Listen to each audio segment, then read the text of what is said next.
Ouais, c'est parti avec l'invité du matin, Patrick Makanga. Bonjour, cadre de l'FDC. Merci d'avoir accepté l'invitation ce matin. Bonjour, cher Crespin, et merci beaucoup pour l'invitation. Cadre de l'FDC, membre de l'Union Sacrée. Beaucoup de nominations ces derniers temps. Bien évidemment. On a vu les jeunes être nommés par-ci par-là. SENSAP, RTNC, CESAC. On a constaté aussi, il y a eu sur les réseaux sociaux des informations faisant état des propositions venant de votre autorité morale, le président Bahati. Vous êtes de la FDC, vous êtes de communicateur de la FDC, vous le restez. C'est pas le temps pour vous de vous nommer, vous n'avez pas été nommé. Vous savez, curieusement, il y a cette situation qui, des fois, est objet de dérangement. Des gens appellent, non, pourquoi pas toi, tout. Mais hélas, des gens avec qui nous partageons une grande partie de notre temps savent que on leur a toujours dit que l'adhésion dans un parti politique ne doit pas être considérée comme une façon pour avoir de l'emploi. Vous voyez un peu, le parti politique ne doit pas être un moyen par lequel on procède pour avoir un emploi. Parce que vous savez très bien, cher Crespin Tibassou, c'est pas la première fois que vous me recevez ici sur ce plateau. Et nous autres avions adhéré en politique pendant que nous étions déjà cadres dans des entreprises de la place, dans de très bonnes entreprises de la place. Donc pour dire que nous n'étions pas demandeurs d'emploi. Moi plus particulièrement, je suis de ceux qui pensent qu'on peut aider son pays à un certain niveau que ce soit. Et l'AFDC ainsi que son autorité morale, le professeur Modeste Lukobo, en tout cas, moi je pense que par eux, je suis en train d'aider mon pays. Vous me recevez dans vos plateaux quand j'ai aimé mes analyses. Et quelques temps après, je vois que l'exécutif, le gouvernement en place évolue en rencontrant nos préoccupations. Pour moi, c'est déjà une meilleure façon pour moi d'aider mon pays. Si je me mets devant vous pour parler au nom d'une multitude de Congolais qui n'ont pas eu peut-être l'opportunité de se présenter devant vous, pour moi, c'est une façon d'aider mon pays. Alors, je ne dois pas attendre une nomination. Je ne dois pas nécessairement attendre une nomination pour servir mon pays. C'est aussi un appel à tous les jeunes. Partout où on se trouve, on peut, d'une façon ou d'une autre, aider son pays sans pour autant être nommé par ordonnance, sans pour autant être si ça arrive que vous soyez nommé, vous n'allez pas du tout refuser. Non, je ne refuserai pas, mais ce n'est pas, pour moi, ça peut en aucun cas constituer pour moi un objet d'amertume. Parce que quand j'ai adhéré à l'AFDC, ce n'était pas avec une demande d'emploi. Quand j'ai été reçu par le président du Sénat, je ne me suis pas promené avec une lettre de demande d'emploi pour dire non, voilà, j'adhère au parti, recevez ma lettre de demande d'emploi. Non. J'ai adhéré parce que je crois en la personne du professeur Modeste Lukobo. C'est un stratège que j'apprécie beaucoup. C'est pour moi un mentor politique. Je crois à l'approche idéologique de l'AFDC. Pour moi, c'est déjà bon. Très bien. Si le parti estime, bien d'ailleurs, si le parti estime que je dois servir le pays autrement, tant mieux. Mais si ce n'est pas encore le cas, ce n'est pas pour moi un objet, ça peut, je l'ai lu, ça ne peut pas constituer pour moi un objet d'amertume. Nous avançons, nous aidons notre pays. Aujourd'hui, combien sont en train de nous regarder maintenant et que nos analyses permettent à ce que la population puisse y voir clair dans la situation de notre pays. C'est une façon pour moi de servir le pays en dépit de là où j'ai l'habitude de travailler, parce que je sers aussi le pays, je suis un agent de l'État dans une grande entreprise de la place. Je travaille là-bas, je contribue à l'édifice. Alors, Patrick Makanga, l'actualité, c'est toujours l'Est du pays, avec l'arrivée des forces de la sous-région de l'EAC. Le mini-sommet de Luanda qui a produit son communiqué final qui donnait 48 heures au M23, ce n'est toujours pas le cas. 48 heures après, les M23 sont toujours là. Pourquoi avoir signé ce document? Bon, ce qui est vrai, on doit reconnaître une chose, c'est que le salut des Congolais ne viendra pas de l'extérieur. Parce que des fois, nos voisins n'ont souvent pas été sincères envers nous dans beaucoup de domaines, nonobstant le fait qu'il y a eu certaines situations où le rapport a joué pour beaucoup dans notre pays, parce qu'on ne doit pas oublier lors de la guerre d'agression l'apport de Zimbabwe, Namibie et autres qui ont été pour beaucoup. Hein. L'Angola aussi. Oui, l'Angola, voilà, ils nous ont soutenus dans beaucoup de fois. Mais on doit aussi reconnaître que, en termes de relations internationales, l'élément majeur sont des intérêts, en fait. Ah, ce sont des intérêts. Si nos voisins se retrouvent dans des troubles qui sévissent à l'est de notre pays, nous comprendrons certaines de leurs attitudes, ainsi que leurs hésitations dans beaucoup de dossiers dans notre pays. Parce que nous savons tous très bien que le Rwanda n'agit jamais seul. Le Rwanda, derrière lui, il y a des multinationales. Derrière le Rwanda, il y a des puissances qui se retrouvent. Parce que nous avons même vu comment les Nations Unies ont été complices dans ce qui se passe à l'est de notre pays.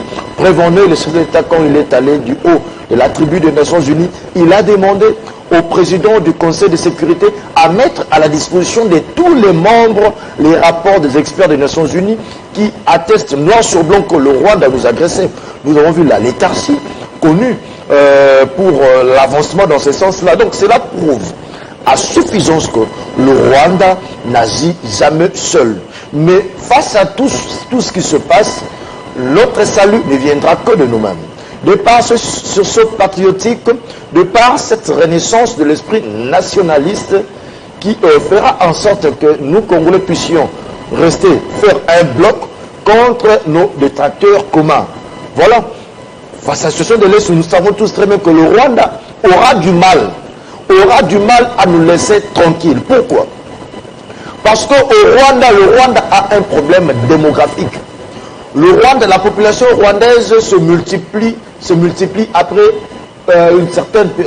un nombre d'années bien défini.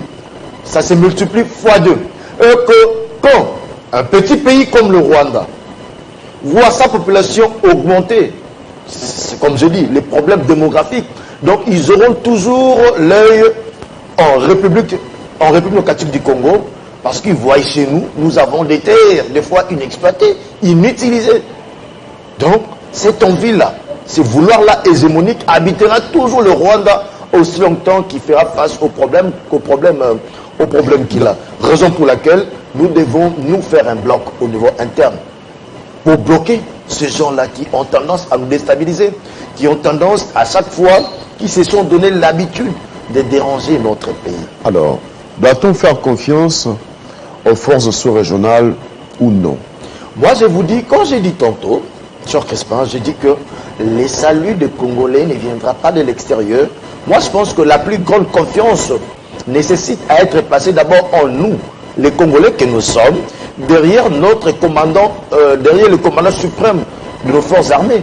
Nous devons nous appuyer sur notre armée, nous devons nous appuyer sur notre population qui doit travailler en collaboration avec tous les services de sécurité, y compris notre armée.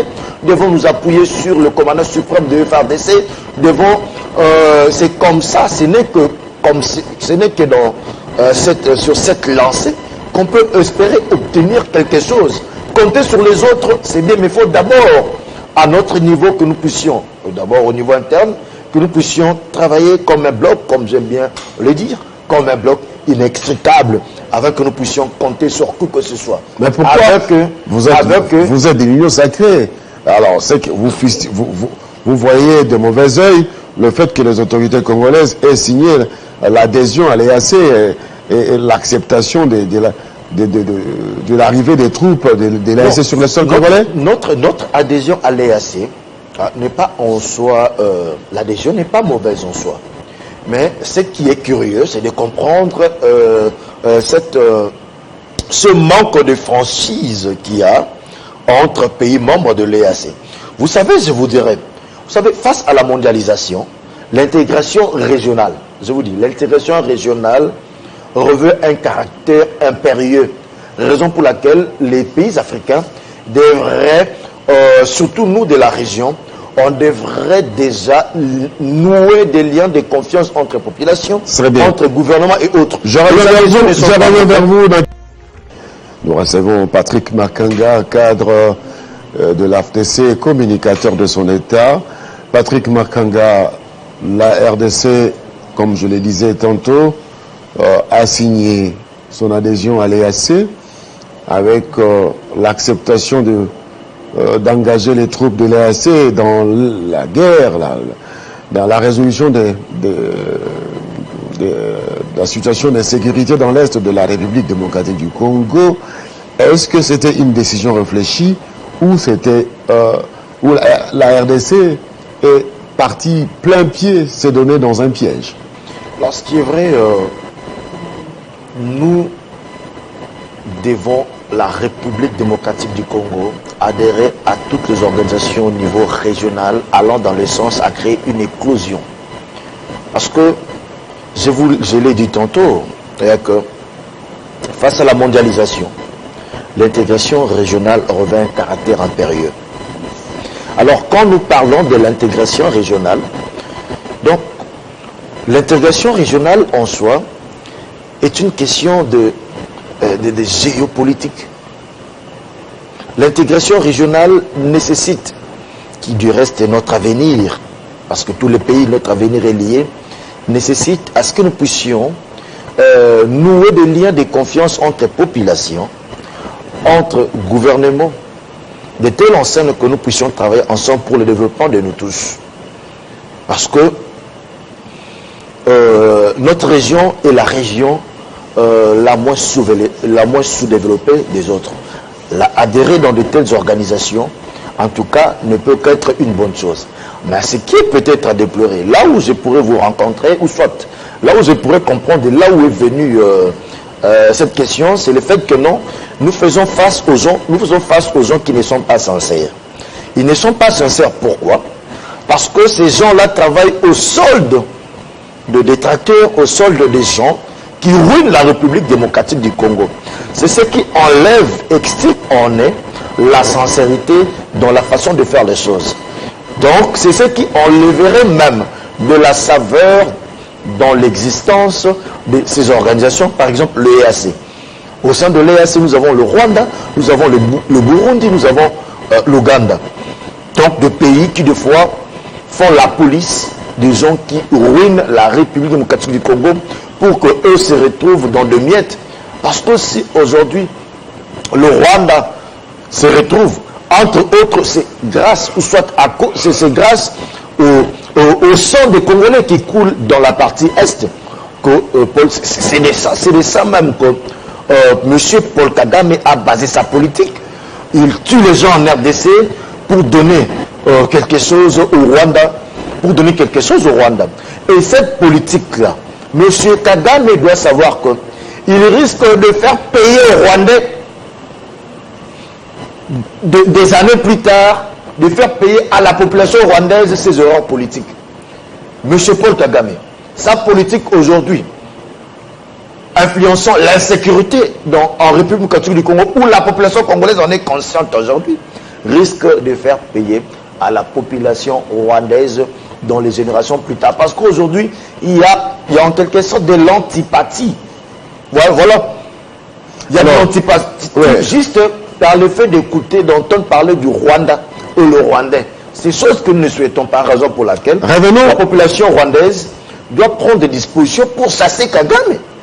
Chasser Kagame, pourquoi? Parce que Kagame est en train de faire croître les armes de la haine au niveau de la région. Donc la population rwandaise doit prendre des dispositions. Nous savons tous très bien que au Rwanda, là-bas, c'est une prison à ciel ouvert. Là-bas, c'est la dictature qui règne, qui bat son plein. Mais moi, je pense que nous avons réussi, nous, Congolais, à chasser Mobutu. Nous avons réussi à chasser Mobutu et aussi, nous pensons que la population rwandaise est suffisamment battue pour chasser Kagame. Parce que Kagame met en place une politique qui ruine la région, qui ruine notre région, qui détériore des éventuels liens qui pourraient avoir entre populations congolaises et rwandaises. Or, nous savons que, de par notre position géostratégique, dans nos frontières, des fois, on a du mal à faire la différence entre Congolais et Rwandais, entre Angolais, Congolais, des parts de réalité que nous avons héritées. Imaginez-vous à Ilanga français, par exemple. À Ilanga français, on est en RDC. Mais on utilise des francs CFA.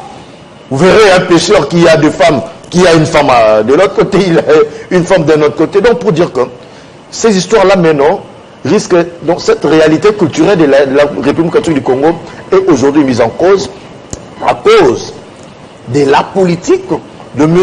Paul Kagame. Raison pour laquelle les Rwandais doivent prendre des dispositions. Moi, je ne pense pas que toute la population rwandaise est lasse. Non, non. Ils doivent prendre des dispositions pour chasser les dictateurs, les tyrans de Kagame. Parce que là-bas, si vous ouvrez votre bouche, c'est la mort. C'est plus que l'époque de la dictature que nous avons connue avec M. Mobutu, qui du reste avait quand même un côté humain. Mais M. Kagame, c'est vraiment c'est de la tyrannie qui sévit au Rwanda. Population rwandaise, de là où partout vous trouvez, prenez disposition pour chasser un monsieur qui est en train de nuire la région, qui est en train de contribuer à notre sous-développement. Alors, êtes-vous confiant dans la sincérité des forces de l'EAC qui ont signé, qui, en nous référant au mini-sommet, doivent s'impliquer aux côtés des FARDC pour chasser le M23? Nous n'avons pas confiance en eux. Là, je parle au nom de tous les Congolais. Nous n'avons pas confiance à tous ces gens qui viennent de l'extérieur. Quitte à leur façon de faire, sur terrain, qui pourrait peut-être, qui pourrait faire en sorte qu'ils puissent, ces gens-là qui viennent... Mais vous voulez les voir à l'œuvre? Notre confiance. Oui, nous voulons les voir à l'œuvre. Ce n'est pas leur présence qui fera en sorte que nous puissions avoir confiance en eux, parce qu'on en a connu de tous genres. Et surtout avec tout ce que nous avons l'habitude d'écouter. Et surtout que la MONUSCO est présente. Avec tout ce que la MONUSCO nous a déjà fait ici, qui travaille en connivence avec des groupes armés. En tout cas, on ne donne plus la confiance à n'importe qui. Nous sommes regardants, quitte à leur façon de faire sur terrain, qui peut-être pourrait faire en sorte que nous puissions avoir confiance. Nous n'avons pas confiance en eux, qu'ils puissent jouer très bien leur rôle peut-être. Ça fera en sorte que nous puissions les adopter, parce que jusqu'à présent ces gens sont sur notre sol, ils ne font rien. L'ultimatum qu'on a donné à 23, mais on a donné à 23 l'ultimatum qui lui reste à boycotter. Il a refusé de libérer des territoires conquis, mais on n'a vu aucune action de cette force régionale jusqu'à présent. Pendant ce temps, les jeunes... Nous avons confiance en notre armée. Nous avons confiance que vous parlez, c'est les disciplines, hein.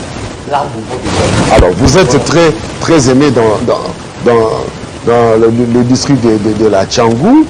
Est-ce que vous mobilisez les jeunes de la Tchangou pour qu'ils intègrent le FARDC? Bien évidemment. Je vous dis que chaque jour, je suis en contact avec mes frères de la Tchangou pour leur expliquer la situation de notre pays. Dernièrement, j'étais même sur terrain. J'ai essayé de parler sur la situation de notre pays et la position ou les attitudes que nous devons avoir. Quand je vous parle tantôt ici de l'antipathie avec le mot Rwanda, c'est parce que nous l'avons vu sur terrain. Imaginez-vous, j'étais en face d'une foule de personnes qui attendaient un mot d'ordre pour qu'ils puissent régler des comptes. Nous leur avons dit, nous n'avons pas un problème avec la population rwandaise. Mais nous avons un problème avec la politique de M. Kagame. La politique de M. Kagame qui cherche à tout prix à détruire la cohabitation entre la population rwandaise et la population congolaise. Et nous ne pouvons pas, nous qui étions d'ailleurs récemment victimes en 1998, victimes de la guerre d'agression, on a vu le Rwandais chercher à prendre notre pays en otage, plusieurs années plus tard, parler toujours du Rwanda. Rwanda. Ça, c'est une très mauvaise politique, même pour l'expansion de notre région. M. Paul Kagame représente un danger permanent pour cette région. Vous constaterez que maintenant, M. Paul Kagame a changé de tactique. Maintenant, il veut influencer l'opinion. Il est maintenant entré dans la guerre médiatique. Dans une guerre de communication, il pense que les Congolais sont dupes pour qu'ils nous racontent des choses comme s'ils maîtrisaient mieux le Congo que nous parlent jusqu'au point de parler même des élections en RDC. Regardez comment ce monsieur a toujours ce vouloir de s'immiscer de ce qui se passe ici en RDC. La dictature qui sévit au Rwanda, est-ce que c'est là nous avons eu, nous, la population congolaise, à émettre quoi que ce soit sur cela? Mais là-bas, c'est une prison à ciel ouvert. Il n'y a pas de opposants. Là-bas, il n'y a pas un fayoulou. Là-bas, il n'y a pas un Ramazani Chadari là-bas. Là-bas, il n'y a pas de l'opposition. Personne ne parle. Sa parole, c'est la loi. Mais c'est ce qui s'est vu là-bas au Rwanda. Maintenant, il est entré, il veut liguer la population contre le gouvernement. Parce qu'ils savent que les Congolais soudés, ils ne sauront pas s'en sortir. Ils le savent. Et si on voit Kagame être très agité aujourd'hui, faire des apparitions médiatiques, si on voit Kagame être très agité aujourd'hui pour envoyer des gens parler du M23 comme si le M23 représentait quoi que ce soit, c'est parce qu'ils sentent déjà la menace dans leur camp et que nous aussi, on ne va pas laisser libre cours. Donc, vous êtes en train, vous mobilisez les jeunes pour adhérer au FARDC, les jeunes de la Tchangou, adhérer au FARDC et à collaborer avec nos différents services de renseignement comme nous l'avons fait à l'époque de Mosé Laurent Désiré Kabila en 1998. On a arrêté des fous rwandais qui étaient là comme des espions. Nous les avons arrêtés, on les a remis entre les mains des autorités compétentes pour des éventuelles dispositions. À l'époque, vous étiez Tchangou. En 1998, vous étiez encore trop jeune. Vous avez participé à cette action. Non, j'avais déjà... Non, j'ai dit, vous étiez très jeune. Vous étiez encore trop jeune, mais vous avez participé à cette action. Nous, chez nous, à la Tchangou, c'est la solidarité. Quand on dit niet, on dit niet.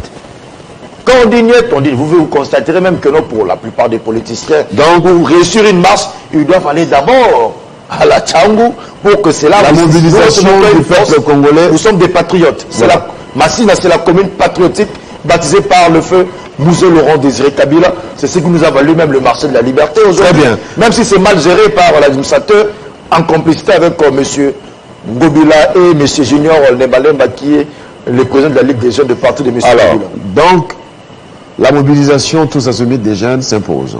Ça, en tout cas, c'est l'élément majeur pour détruire le Rwanda une fois pour toutes. Nous allons détruire le Rwanda. Le Rwanda, c'est un petit pays. Nous allons détruire le Rwanda. Merci beaucoup, Patrick Makanga, d'avoir accepté l'invitation des télé. C'est moi qui vous remercie, cher Christophe. Vous êtes cadre de l'AFDC, communicateur de l'Union sacrée, l'Union sacrée pour la nation. Et communicateur de l'AFDCA. Qui est membre de l'Union sacrée. Ah, très bien, très bien. Merci beaucoup. Ah, ça s'apparente. Hein. Voilà. Mesdames et messieurs, ça n'est donc fini avec 50 bonjours. Nous avons débuté avec vous. Vous avez suivi toute la litanie des matières qui ont été développées tout au long de cette tranche matinale. Je profite de l'occasion pour saluer au nom de Alain Kandé, qui est notre preneur de vue, le courageux caméraman qui, lui, c'est vraiment un patriote qui il ne bouge pas quand il prend son canon. Ces images, il est partout au même moment, je ne sais pas comment il fait, il est tellement il a la vitalité qu'il faut. Il salue Kayembe Karneli. Kayembe Karneli, c'est quoi? À partir de la primature de la République démocratique du Congo, maman sociale, c'est elle, c'est Alekande qui dit que vous êtes maman sociale, je ne sais pas à quoi vous êtes maman sociale. Ah, maman, oui, Kayembe Cornélie Kayembe à la primature, et nous profitons de l'occasion pour saluer aussi le Premier ministre, Samalou Konde Kenge. Allez, merci beaucoup, sans oublier le vice-premier ministre de la fonction publique, Jean-Pierre Liao, qui a un travail reconnu par le chef de l'État hier devant les jeunes. Retraite, créer des emplois pour employer, donner du travail à d'autres jeunes. Merci, il faut travailler pour la RDC, pour qu'on puisse encore et encore et encore se développer, qu'on ne donne pas les astuces à ceux qui ne nous aiment pas pour nous dire, regardez, chez eux là, on travaille, on donne des problèmes à des solutions à nos problèmes, on avance et on privilégie ce qui nous unit et non ce qui peut nous diviser. Le pardon est plus fort que la mort. Au revoir.